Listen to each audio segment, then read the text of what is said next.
My name is Keith Jolly, and I'm the founder of the Honor Movement Foundation. The Honor Movement Foundation was established in 2020. And just before that, I would say before that was 10 years before that, we founded an event called the Ruck to Remember. The Ruck to Remember really grew into a movement within a movement, growing organically year over year, with more and more veterans and more civilians joining in, just learning about it naturally and the cause that it really supports. So the Ruck to Remember has always been just a movement within a movement to honor our fallen. And then with that, that movement really grew itself to become what the honor movement really is. And the honor movement is a nonprofit 501c3 that is designed and its mission focused to move veterans and first responders through a path of recovery. And what I mean by that is bringing them to a safer place, encouraging them in their local environment, motivating them with our community ambassadors, what we're calling our honor guards and our honor guardian program, moving them through that Operation Clear Path program of impact and getting them to a medical facility or treatment center, whether it's associated with PTS, TBI, depression, or addiction. Okay, so it sounds like you're doing both mental health as well as physical health. Correct. Yes, we really are focused on, we're not the ones that provide the treatment, but we're the ones that clear the paths, provide the logistics, working with other nonprofits, veteran and first responder nonprofits, to help them through that path of recovery. So how did you come up with this concept and why was it important to you? So year after year of doing the Ruck to Remember and how it grew, we've always aligned ourselves with other veteran charities, and a lot of those charities are great. But nonetheless, I've always thought in my time, and certainly my time in serving the Marines and my friends that have served in many different units across our services, I just really was focused on a better, more so what I thought was a more important fundamental part of recovery, where there are some benefits of empowering veterans and doing mud runs and jumping out of planes and all these other things, including the Ruck to Remember. That's an event in itself. But in my thought, and the thought with my board of directors, has been to really focus on what really is the solving part of how to get a veteran and a first responder into a safer, more beneficial place in their lives. And I think you have to start with the brain. You have to start with the traumatic injuries that they have felt. And from there, build on those other programs, such as the empowerment programs, the motivational programs, the camaraderie. That is vitally important to our veterans and first responders. I deal with that myself. And so really that path of recovery is focused on taking these high quality humans in these capacities that have seen so much trauma in their life, time and time again, and providing them a path of healing. And it's as simple as us clearing the hurdles and getting them accepted into a program of recovery, whether that be a federal facility, a local medical facility in their area, or one of our many partners across the landscape of these foundations, institutions that provide mental health and recovery. But we're not just solely focused on that. We have other programs that do empower. We have other programs that called our TAC, which is our Transition Assistance and Career Counseling Program, which is a mentor program that allows veterans and first responders, if they're changing their career, coming out of the service or coming out of the first responder communities, to tap into us and us setting them up with counselors and mentors to really navigate them through that next path. Or maybe they want to come into the service or come into the first responder communities. We do that as well. Are you using the Ruck to Remember walk as a platform to get this message out about your original movement? The Ruck to Remember truly is a healing movement within itself. And year over year, as it's grown, and more, that's what was really qualifying the event for me. As veterans started to do it more and more, a lot of those veterans have come back to us and just told us how much it meant to them. And what I always say, and I say this jokingly, of course, is the Ruck to Remember can establish more camaraderie and cement more deeper bonds of life than it takes maybe some of the services years to do. And you develop brother and sisterhood with that camaraderie that is so lost, whether you're a Marine, Army, or Navy, or Coast Guard, name the service, Air Force, or a first responder, a firefighter, a police officer, an EMT, or maybe you played on a high level sports team, college football, what people miss the most when they leave those communities, or they're sort of removed from those communities, is that camaraderie. And I think that's what the Ruck to Remember really focuses on. And the Ruck to Remember is a sort of a platform to certainly promote the Honor Movement Foundation, but also use as a sort of a fishing lure to see who really wants the help. And I think one of the biggest problems in our communities is that some of our best veterans and our best first responders will not ask for help. So to target them and to really focus them without making them feel like they're asking for help is our focus. So this is an all year round program. How do you promote this original program? Also, how are we promoting the Ruck Walk? Well, I will say part of our part of the issues we've had in years past is it's always been a startup in January where we promote the Ruck and we have people join in, and everything was working well.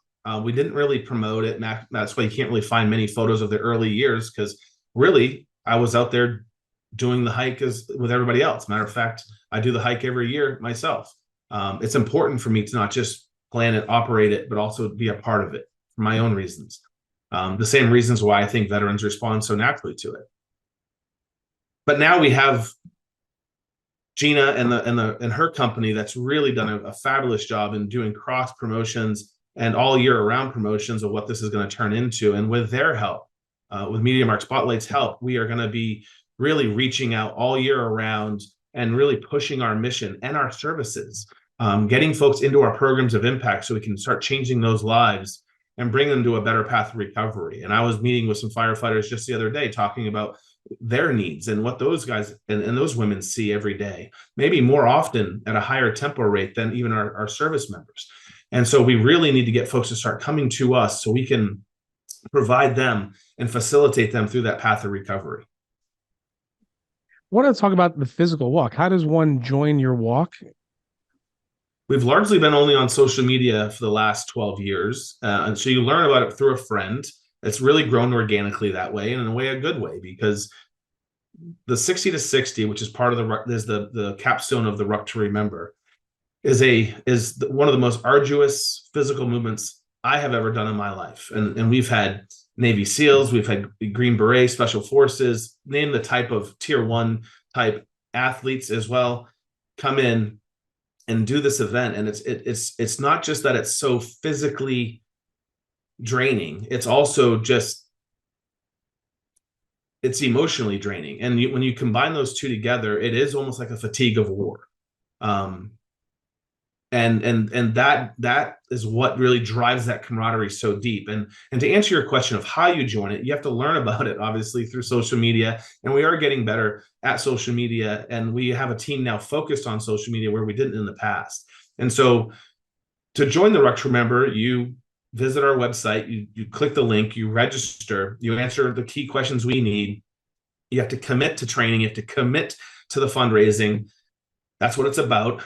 And then you have to physically get ready to do the events. And that's the 60 to 60. And the same thing with the other associated events too. One of the and most special events is something that grew naturally, which we call the Final Miles. The Final Miles has always been there. It wasn't until year 3, I think, that we actually started naming the Final Miles what it was. And the Final Miles is those last steps that we take on Monday morning, Memorial Day morning of Memorial Day weekend, after finishing the 60, coming into Arlington, Virginia, and then into the National War Memorials in Washington, D.C.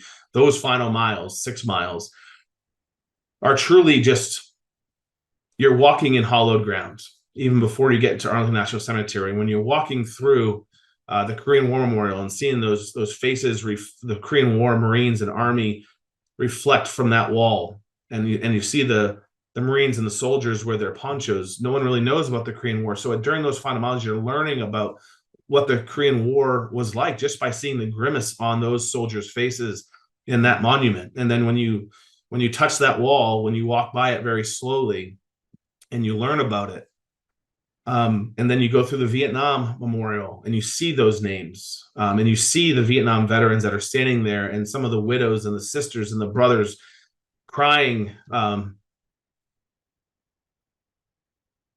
when they're at the wall. And so I think the final miles has such a special meaning to it because you're really walking through those memorials on Memorial Day, honoring those veterans that have lost, that gave so much and lost so much.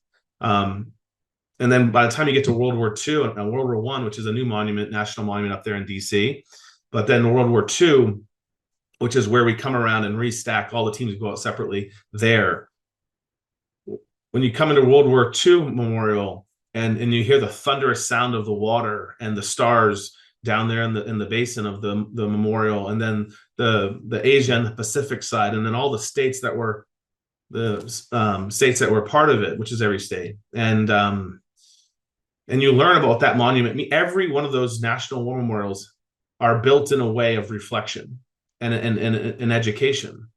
And so and for the final miles, and I'll get into the regional final miles too, but in the final miles, you have everyone from granddads that have served probably now in the Vietnam era and Korean War era, all the way down to little kids that are 3-4 years old walking with their parents. We have veterans that are in wheelchairs or have amputated limbs that are doing it. We have Gold Star parents and sisters and brothers doing it. And then you have just veterans and common civilians, patriots doing it. And they're learning, they're not just walking, they're learning about the sacrifices made and what those monuments really mean. And that's why the National Final Miles is so special, because you get the feeling of those national war memorials. And I just can't tell you, I know how hard Memorial Day weekend is to sign up and do an all weekend event. And that's why we always keep the 60 to 60 at lower numbers. But the final miles and the national final miles is just an amazing event to bring your family to. Walk those 6 miles Memorial Day morning. After we get through the war memorials, then we do the final 2 miles to Arlington National Cemetery with bagpipes and drums and flags in a formation walk up all the way over the Lincoln Memorial, up over into Memorial Bridge, where you have countless veterans and Gold Star families in line to get into Arlington National Cemetery that just stop in their tracks, stop in their cars, unroll their windows, take photos, clap, applaud, yell, scream, and honk their horns. And, it's just this, they come to it. Everyone in that community, in that area, have come to it. They just know that we're going to be there. They come out to see us. They sit on the Memorial Bridge, just waiting for us to come by. And it's just an epic movement within a movement that ends at Arlington National Cemetery, where then people go in individually and they go through the visitor center of ANC and they go down to section 60 or any section that they want to go to. And they lay that rose down. They say that fallen soldier's name. It's just a really great way to spend Memorial Day. And, then you're done by noon and you can get home or hang out with your friends and family. And we have great stories of how this happens with our Stories of Valor, which does not have been mentioned. And that takes place for the regional final miles. And the regional final miles, I just want to pause and say, it grew out of COVID. It grew out of the pandemic. We were growing tremendously year over year, and then the pandemic hit us. And of course, as an event that gets people together, clearly that was an issue for us. But rather than just close the Ruck Remember down, we adapted, we overcame, we adjusted. That's what we do. That's what we do the best. That's what we first responders do, and that's what our active military does. That's what you're trained to do. And so what grew out was these outposts, and we were even an outpost here in DC, smaller teams together, not breaking these regulations that they put up forth. And then those outposts grew into regional final miles. And I'm happy to say that we have regional final miles in Denver. We have regional final miles in Venice, Florida, and we have a regional final miles in Fort Lauderdale. All those regional final miles have the same cause and effect as the national final miles. Walking with a group of patriots, veterans, servicemen, first responders, etc., on Memorial Day morning with flags, and walking those miles, and then starting and stopping at a memorial, and all you're doing is walking to honor our fallen, that physical movement, thinking of the loss, thinking of the sacrifice. I just can't encourage people enough to sign up for one of these regional final miles or the national final miles. The 60 to 60 is sold out this year. But the national final miles and the regional final miles is such a great way to spend Memorial Day morning in reflection and really spending Memorial Day the way it should be spent. To sign up for the Ruck to Remember, whether it's the 60 to 60, the national final miles, or the regional final miles, you visit the honormovement.org, go to events, click on the event you want to sign up for, and start your registration process. That brings you a third-party site that takes all your information and your commitment statements. You get an email that you signed up, you're good to go. And then what you want to do is, if you're doing the 60, you should have been training a few months ago. But nonetheless, for the final miles, but so for next year, say the 60 to 60, what you want to do is, we have the required packing list is actually on the website. And that is just the required packing list. And why is it required? It's for safety. 200 ounces of water in a portable, as in a container, like a Camelback or water bladder system. And then it's number of socks that we deem appropriate for that kind of changing of socks. That's important on a hike. And then this required gear list, and I don't have that memorized right now, but it's a very few things. The main thing is the water, which 200 ounces of water weighs around, if I'm going to probably get this wrong, but 6 or 7 pounds, I think. But nonetheless, it's vitally important because no matter where you are, Memorial Day is a relatively warm weekend. So once you sign up, you want to get your gear list together. Also, part of that is everyone gets these mission shirts that I'm wearing today. This one's from a few years ago, I think. But nonetheless, these mission shirts, that's given to you the morning of the event. If you're on the 60 to 60, you don't earn the shirt until after you complete phase 1, which is the mountain phase, which is one of the most brutal hikes that can be done. And that's a 13-mile hike over multiple mountains off the Appalachian Trail. Nonetheless, that's an individual event there. And then from there, you get your mission shirt. But you also, at that point, and for the final miles, part of the requirements, other than mission shirt, is tan brown hiking pants. Well, people say, why are we wearing hiking pants in May? The reason for that is just to bring some uniformity to the Ruck to Remember. That is the one thing that separates us as we honor our fallen that weekend. There are many other events that you get a t-shirt, you can wear it whether you want to wear it or not, and then you can do a hike, a walk, a ruck, or whatever, and those are great. But what separates us is that we all dress the same, just like our military does, just like our first responders does. Why? Because we are one team. Whether you're regional final miles or you're at the 60 to 60 or the national final miles, we're all dressed the same. We become one movement within a movement to honor our fallen. And the only way I think we can do that is by looking the same while we do it, in respect to that. And so get your packing list. You got your packing list. You know what you're going to wear. It's important that you train with what you're going to use. Why is that important? They call that fanning, right? For being familiar with your gear.